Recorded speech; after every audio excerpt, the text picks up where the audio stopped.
I am happy to be here with you this evening, and I am also glad that, like Al, that we have get together just before we go into a legislative session. I have this one and I have another one on Saturday, and I know that it's nice to hear from our constituents and our constituents to hear from us.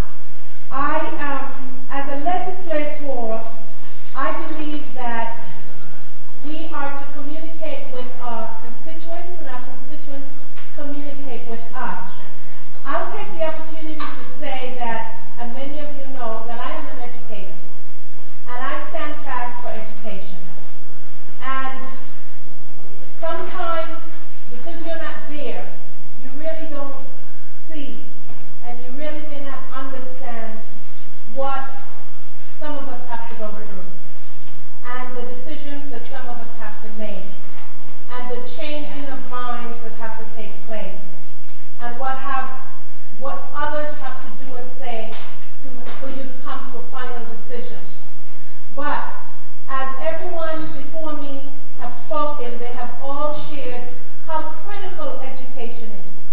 I have some concerns with this legislative session because I work for Albuquerque Public Schools, and I have met with the superintendent this week, and we passed some legislation in the special session that said that the school district will receive a certain amount of money, and now they're not going to get that money.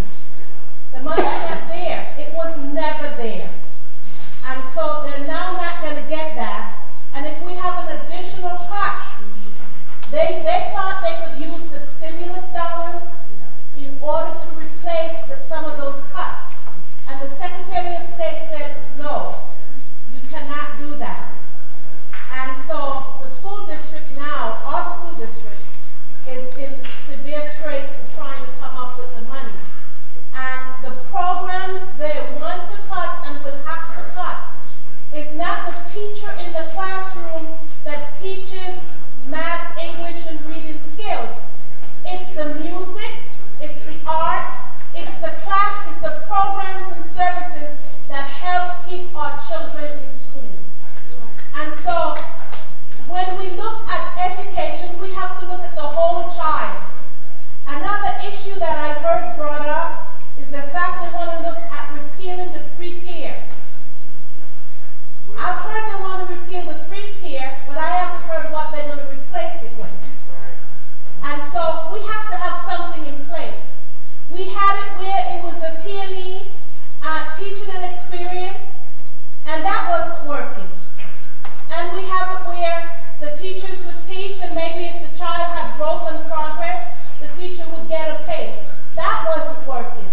We have a three-tier with a professional development dossier plan that helps teachers to learn and to enhance their skills and to get more growth and proficiency in their classroom. And we need to keep that for our state in New Mexico. Yes, we need to not cut disabilities, Medicaid. I mean, last special session, I know Al says not to talk about the doom and everything else, but we need to wake up and we need to make sure that all of us are aware, not just me, who you know may vote the way you want. You need to contact the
bunch of different taxes, and sometimes you really don't know.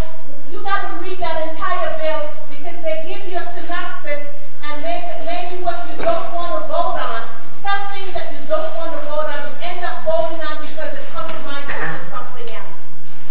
And so we all have to look at that.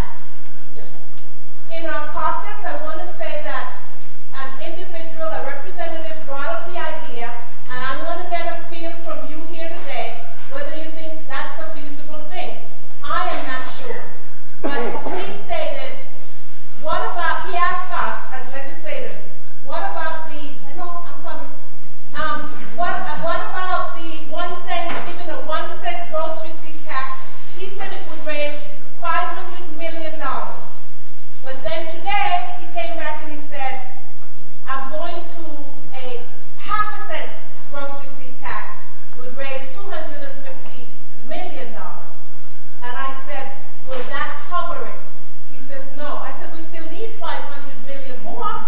I said, after you only get 250, you need 500 million more. What do we do? I want to find a way. They nickel and dime all the little things to get the money. Let's find something 4 or 5 reasonable